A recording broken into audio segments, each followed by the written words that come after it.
Good evening from the Standard Group Center here in Nairobi. Many thanks for joining us on this 29th day of January 2014. This is KTN Prime. I'm Ben Kitili. And I'm Nancy Kachingera. Thank you for being with us this evening. Our sign language interpreter is William Silla. Now, tonight, we begin with something we reported on last evening, which did gain a lot of traction, and we saw a lot of reactions on social media as well. It is the situation in Turkana, which we will be reporting a lot more on this evening, won't we, Bill? And the government has been responding to that particular situation across the country, especially in Turkana, with distribution of relief food.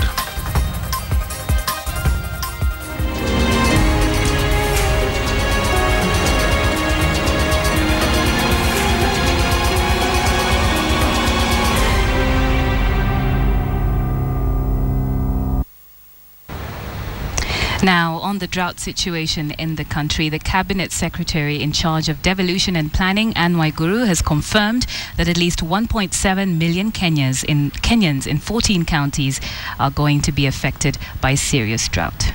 Take a look.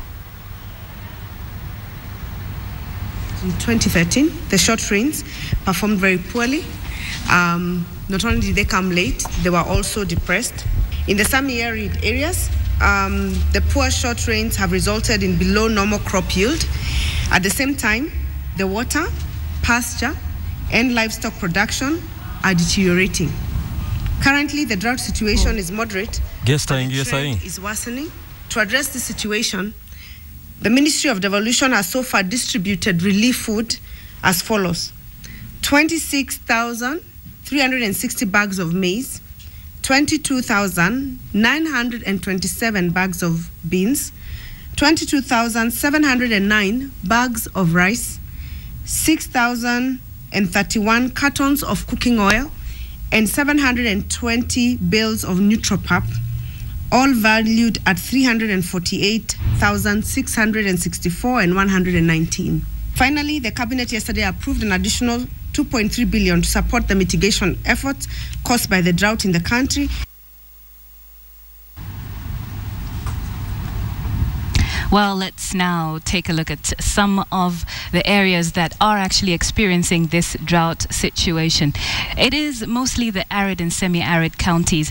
As you can see, Turkana, Marsabit, Mandera, Wajir, Garissa, Isiolo, Samburu, West Pokot, Baringo, Laikipia, Tana River, Kwale, Kilifi, Taita Taveta, all severely affected by this drought. And if we look at some of the numbers, how serious is this situation? You can see over 1.6 million people affected. To be precise, 1,684,202 people who are facing starvation as a result of this drought. Now, let's also take a look at what the government has done. What are some of the relief efforts that are going into saving the people of Turkana? Well, so far, 26,360 bags of maize have been given. Also, 22,927 bags of beans. Also, rice, 22,709 bags of that. Some cartons of cooking oil, 6,031. 722 bales of Nutropap, and a total cost of 348,664,119 Kenya shillings is what the government has been spending on this. Now, of course, there are some challenges in getting this relief to these areas. Transport, also actually reaching some of these remote areas, is proving to be a challenge, but the government aims to work with the county in order to make sure that this relief gets to as many people as possible. So that's a general snapshot of the situation in Turkana. And remember, you can join this conversation using the hashtag Save Turkana, and we look forward to hearing some of your views on this. We're going to go over to Ben now, who's going to let us know a little bit more about this situation.